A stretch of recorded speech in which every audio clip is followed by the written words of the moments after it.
Introducing the Perimenopause podcast, a show dedicated to unraveling the mysteries of achieving optimal health naturally as you transition into perimenopause and menopause.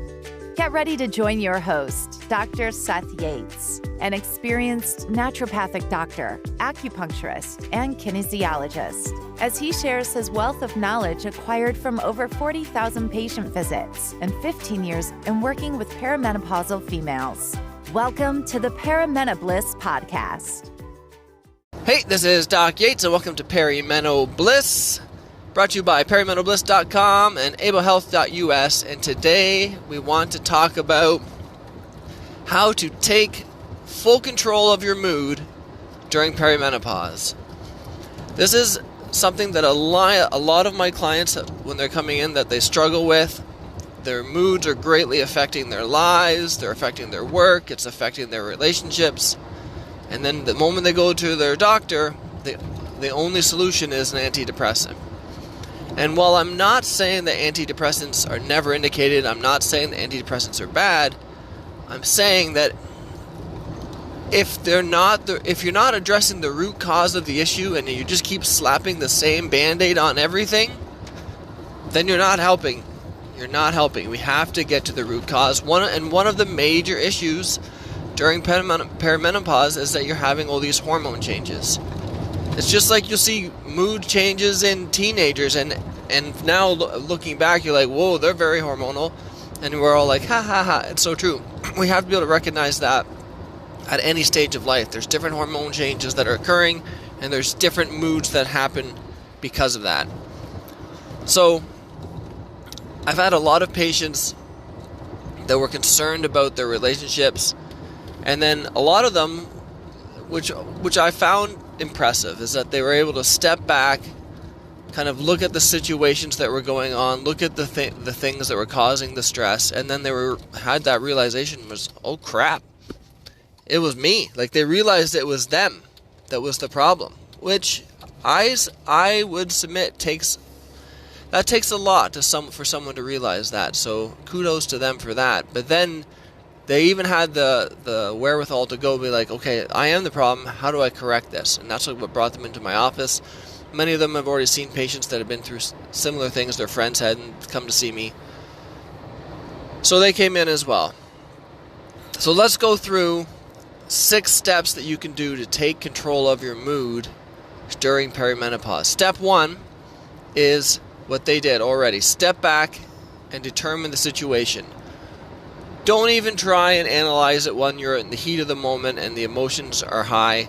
Step away from the situation, step back, and then analyze, okay, what did they really say that bothered me? Is that really a big deal? Is that different than something that they would have said before? Did I react properly? Did I overreact? Really analyze, and then switch roles in your mind. Okay, if you were the other person and you said that, and they reacted the way you did, would you think that's okay? So really self-examine. The first thing we want to do that I found helps, and this didn't used to be my first thing, but over the years I found this to be so helpful and get results so quick, but an herbal formula. I use an herbal formula with ingredients like bupleurum, peony, vitex. Those are all built into it right off the start. And then we'll also put alchemilla, donquay. It makes a big difference. Those herbs don't, even if someone is already on antidepressants, those herbs don't typically interact, so you don't have to worry about interactions with that. It is a fantastic group of herbs for that.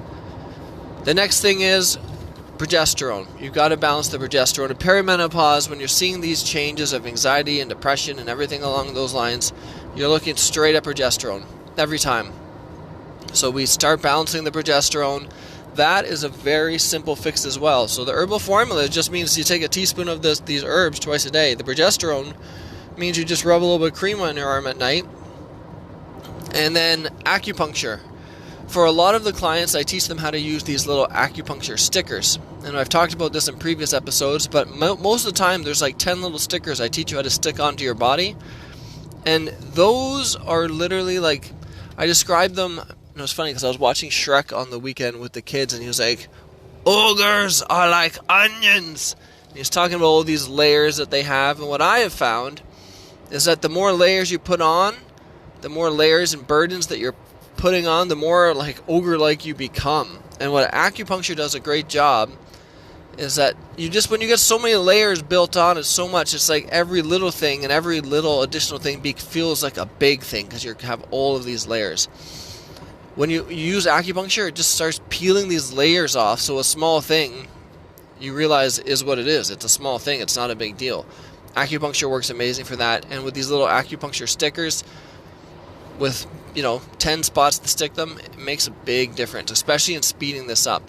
Now, in all reality, probably just dealing with progesterone, if you were to step back and do just progesterone, it would take a little bit longer, but you would see the changes. You add in the herbal formula and the acupuncture, and it's quick. Like, it makes very quick changes. Number 5, and this ties back with progesterone, is your sleep. You've got to make sure that you're getting good sleep. So when you add the progesterone, you should notice an improvement in your sleep. Another thing you can do, which I feel I've said in many podcasts before, magnesium for all. Like, take magnesium before bed. It's not going to make you fall asleep. It's not going to make you not wake up. Progesterone will help with that, though. It's going to make it so when you are sleeping, you're just sleeping deeper and you should be more rested. And then, number 6, when those situations do come up, when someone really is bothering you, separate yourself from that situation. And then if you're able to, go exercise, and if you can, sweat it out. There's something about the body when it's pushed and there's stress build up, and if you can do something to open up the pores and break a sweat, it's like there's a release. So if you can get that release, you will feel better after. So it's not like making these treatments are going to make it so no stressful things in your life ever happen again. But if you can separate yourself from the situation, assess the situation, and while you're doing that, you just clear your mind while you're working out and break a sweat, you will be able, it will help you process it, and it will help you kind of just like remove that stress layer from your body. So I hope this information was helpful. I know I have a lot of clients that have struggling with this, and I know from experience that these tips can make a huge difference in your life. So try and incorporate them. If not, you can always try and reach out to us, and we're happy to help. So this is Doc Yates, signing off. Thank you for tuning in to the Perimenopause podcast. Don't forget to hit the subscribe button and visit perimenopause.com for more valuable information on how you can thrive during your transition through perimenopause. Join our community of like-minded women who are dedicated to achieving optimal health naturally, and stay up to date with the latest tips, tricks, and advice from Dr. Seth Yates. And we'll catch you on the next episode of the Perimenopause podcast.